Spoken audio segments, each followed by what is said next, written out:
What's going on? This is your man John Fortune, your host of the Frustrated Fan Sports Show. Now, I was out of town, y'all. I wanted to bring y'all a video after the game, but I'm sitting up in here now. I'm back in studio, so I'm going to give you guys the breakdown of this, and I'm just going to be absolutely honest. Y'all know that's how I come. Y'all know that's what I'm going to be, and that's how I do it. But I'm going to start first by saying what needed to be said all along. Y'all knew this was going to happen. Everybody knew this was going to happen. Everybody knew this was going to be the outcome. Everybody knew this was going to be the situation. Everybody knew that Washington was not going to win this game. But yet, there were all these Joel Osteen YouTubers, all these Joel Osteen sports reporters, all these Joel Osteen radio reporters and radio commentators and stuff like that, who all was like, we should watch out, Washington is on its way. Everybody did a roster projection. Y'all knew what type of roster we had. Y'all knew we didn't have a roster to really go out there and compete. Just like when I sat up there and did my season prediction show and I said maybe 6 games, maybe 5 games, stretching it at 7. But at this current time, I said at this current time, I only see 5 or 6, us only winning 5 or 6 games. And I said stacking our roster against other rosters, we have a problem. Understand this, y'all.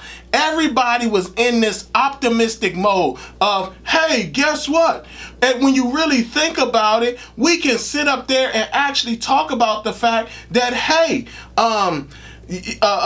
Adam Peters is going to do this great job and we're going to see a better outcome. And I was like, well, let's really see what he does. For the longest, they had the rookie Brandon Coleman, listed as the starting left tackle. He did not play in the preseasons, was injured leading up to the preseason, and then everybody was shocked. Oh my God, I didn't know Coleman wasn't going to play. Why didn't you? He hadn't practiced, he hadn't played the whole time. We all knew this roster did not stack up. But everybody was trying to pretend like they didn't know it didn't stack up. I'm not even going to talk about the game. I'm going to talk about the fact of how many fans and how many people made it a point of trying to sit up here and falsely believe that there was a chance that we was going to be competitive in a game that our roster didn't even stack up against their roster. I remember already, I said this when they traded Jahan Dotson. I said, we've had 5 straight years of failed first round picks. Did y'all see Jamin Davis in the game yesterday? Did y'all see Jamin Davis in the game against Tampa Bay? I ain't see Jamin Davis. If he was in it, it was very short, and he did nothing. Emmanuel Forbes got benched in the first game of the season. Benjamin St-Juste should have been benched in the first game of the season. Gave up 2 big touchdowns to Mike Evans, the same guy. And understand, as we go on this journey, it's just going to get worse, y'all. Because we're actually going to see more teams with better running games. I said this in my season prediction show. We're going to see teams that can spread us out 3, 4, and 5 wide. That sounded crazy, but it's the truth. You can't sit up here and expect for this roster to be a superior roster than anything else that's out there. We don't have the weaponry. it's funny how everybody tried to downplay the trade of Jahan Dotson. That was, understand, you went from having a number 2 on this team. Everybody can sit up here and say, oh, well, he would have been a third receiver. He was a number 2 on this team. You telling me in that game we couldn't have seen Jahan Dotson do more? What did De'Ami Brown do? What did Brown do for you? Well, he did nothing. That's what he did. I mean, when you really analyze this roster, I said that, y'all, stacking our roster against other rosters, our team does not compete. We got stopped, just completely stuffed at the goal line 2 drives in a row. 2 plays in a row. 2 plays in a row got stuffed at the what was it, 2-yard line or something like that. Dan Quinn was pissed. And basically the only person we could rely on in that game was our rookie quarterback, who was running too damn much. And again, did not do a good enough job in protecting himself because his helmet kept coming off. And again, we know what happens. Guess what? He's going to be in one situation where they're on a drive and his helmet, because it's too loose, because he don't have the straps tight enough around his chin. If y'all pay attention, those straps were very loose. He's going to be in a situation where he's driving down the field one day and his helmet is going to come off, and like they normally do, those guys, they have to go to the sideline, and in a 2-minute drive, it could be the cause of us losing because he wasn't in the game at that point. Everybody can feel how they want to feel, and I get it. I'm not considering people's feelings, but y'all knew this was going to be the case. Y'all knew this. This was not something that was, oh, maybe this could happen, or maybe this is something that may not happen. Y'all knew this was going to happen. So many times, I hear people about, well, ain't nobody watching your channel because you sit up there and you say negative stuff. But guess what? If I was positive all the time, I would give everybody false hopes. Like, I'm here to actually tell you the truth. I'm not here to lie to you. I don't want to lie to you.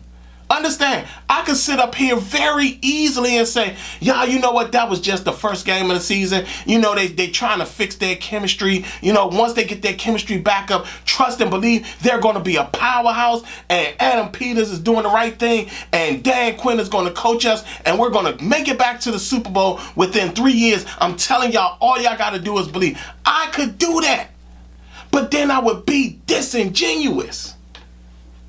I can't sit up there in good conscience and do something like that to all of you, because that's not fair. But you got to also understand that when you know something isn't right, it's okay to understand and believe that it's not right. And we, again, everybody did roster projections. Everybody did. And everybody saw the exact same roster that I saw. And yet people still were talking about the possibility of winning 8-9 games. People were still talking about the possibility of winning 10 games, 11 games. Talking about we're going to be back in the Super Bowl. There were these bold predictions and stuff like that. And it's like, yo, this team, the roster itself, doesn't stack well against other teams. Period. Every concern that everybody had about this team was on display in the game. The offensive line wasn't that good. The secondary, when it came to the starting cornerbacks, was atrocious. The only things that were working was Terry McLaurin when he would get the ball. But guess what? Here we are again. dealing with an offensive coordinator, this time a guy who actually has the quarterback that he wants as his starting quarterback.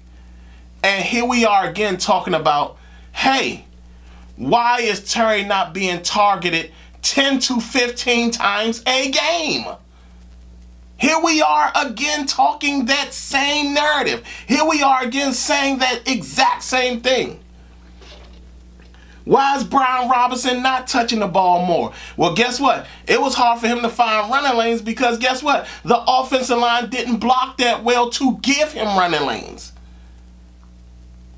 Austin Eckler is clearly good. Austin Eckler and Brian Robinson are now going to have to be the second and the third receivers because they're the only ones that are actually worth throwing the ball to.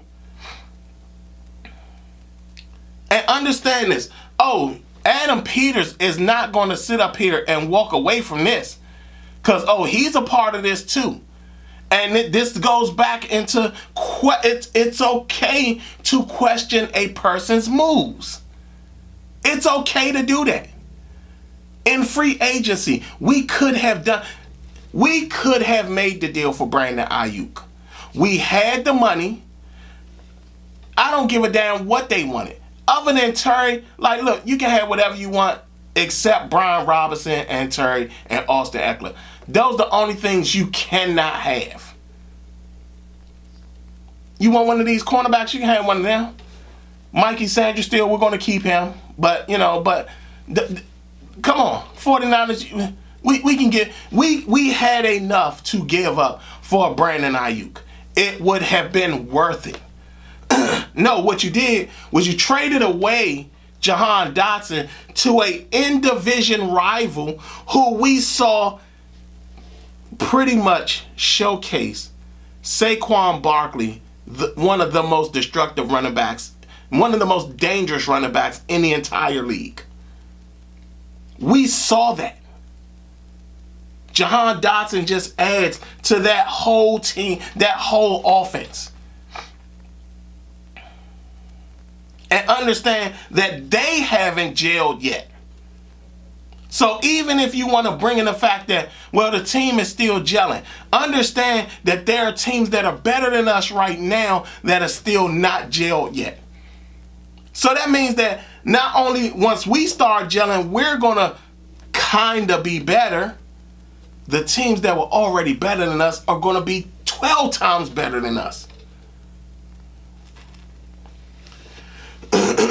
Adam Peters drafted Luke McCaffrey when there were still receivers of value on the board. That's what Adam Peters did. He gave us a developmental wide receiver, all because I know Luke. I know his family. I'm really good with his family. You telling me nepotism is making you choose between a guy who has legitimate talent and a guy who could be talented because you know his family? That's how stuff fails when you do stuff like that. We saw this roster. There's no way in hell you talking about Allegretti gives you confidence as an offensive lineman. Samuel Cosby gave up a big play. And we just paid him. And I remember I made the comment that, yeah, he's okay, but he's no Brandon Sheriff.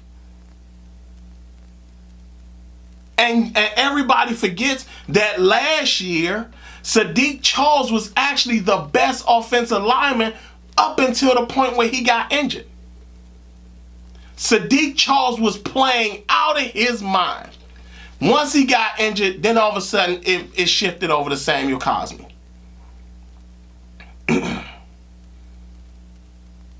And now we're sitting here we are again where we still feel like we're seeing more of the same. Everybody forgets this is Adam Peters' first general manager job, and already you're talking about he didn't construct the roster well at all. And y'all can feel how y'all want to feel. Y'all can sit up there and say, I still believe in Adam Peters. I'm not saying that Adam Peters can't redeem himself. I'm just saying year one, that was you made a lot of bad moves.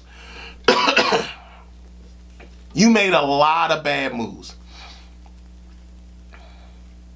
And you're not going to sit up here and repeat the same thing that Ron and Martin Mayhew said the year before when everybody was saying, why you ain't get an offensive lineman? Well, we tried to trade up. But nobody's willing to trade up, and nobody was willing to let us trade up. So Steve Avila was gone. You telling me that your staff, your team, your group of scouting guys couldn't identify another offensive lineman along with also Brandon Coleman? Did you really need to take Luke McCaffrey? Why couldn't you take another offensive lineman? Why couldn't you try to have somebody else in there? Again, there were quality receivers still on the board. There were quality linebackers still on the board. There were quality edge guys that were, not quality, but there were some solid guys that were still on the board that was around during the pick of Luke McCaffrey. You didn't have to take Luke McCaffrey. You really didn't. Traded away KJ Henry, who's now the legitimate backup to Sam Hubbard in Cincinnati.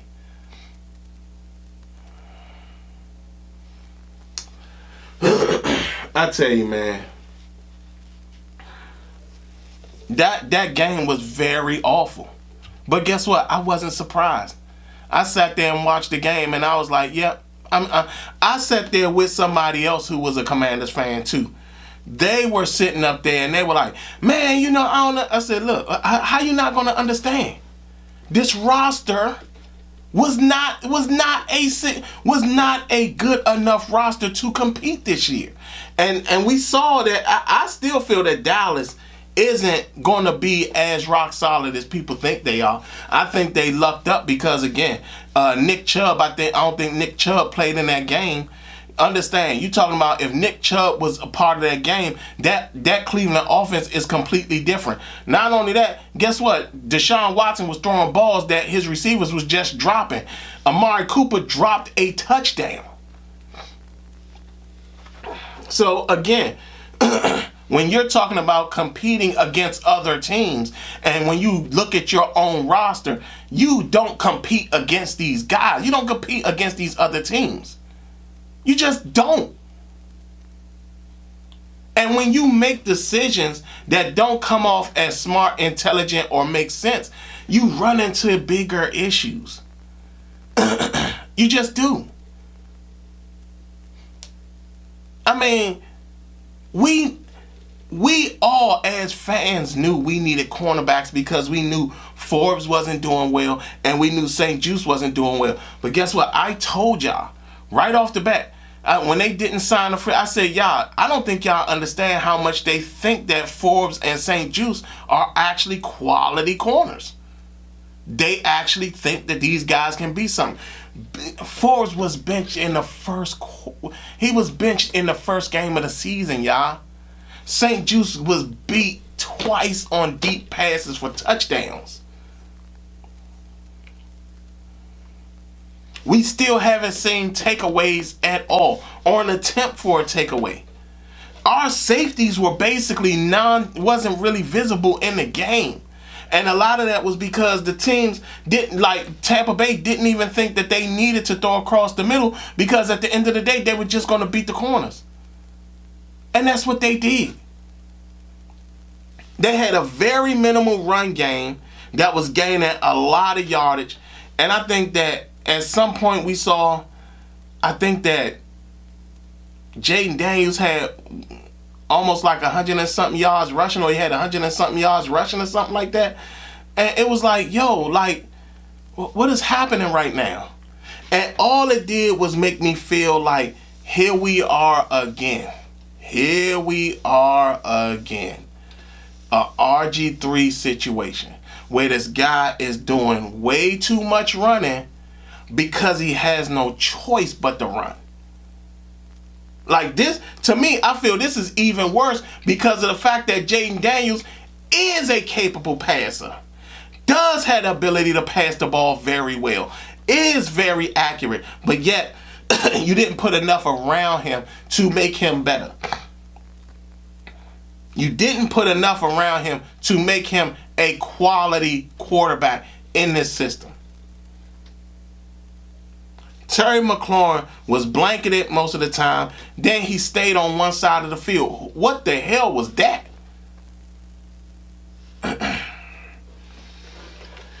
This team needs to improve greatly. And they need to be on whatever phones. They need to be trading whatever. They need to be looking at whoever. They need to do something. Because currently right now, it's not working. It's really not working. Frankie Louvu, one of the first free agent move that was made. He didn't look too sharp in the game. But what do you expect from a guy who's learning a new system? That system wasn't what they were running in Carolina. He's learning a new system. I don't know, y'all. I tried to tell y'all, I tried to warn y'all. And every time I try to warn people, it's always, I'm the negative one. And I'm like, look, y'all, no. You guys are missing the point. Y'all missing what's happening.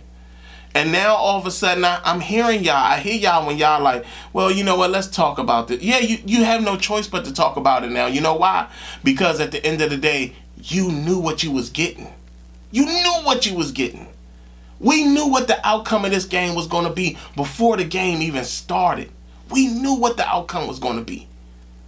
Because we knew our roster couldn't compete against other rosters. You can't compete in the NFL when you only have one receiver. We've seen this countless times in the NFL. If you don't have two top level guys, you more than likely are going to struggle. We know this. We've seen this. And when you have a rookie quarterback, you put more pieces around him to make sure he's the best he can be. And Adam Peters failed Jaden Daniels in that category. Y'all tell me what y'all think. How do y'all feel about what I'm saying? Did you all know that when you was paying attention to the roster that we couldn't compete? How many of y'all feel that you actually believe in the roster more because of this loss? Y'all tell me what y'all think.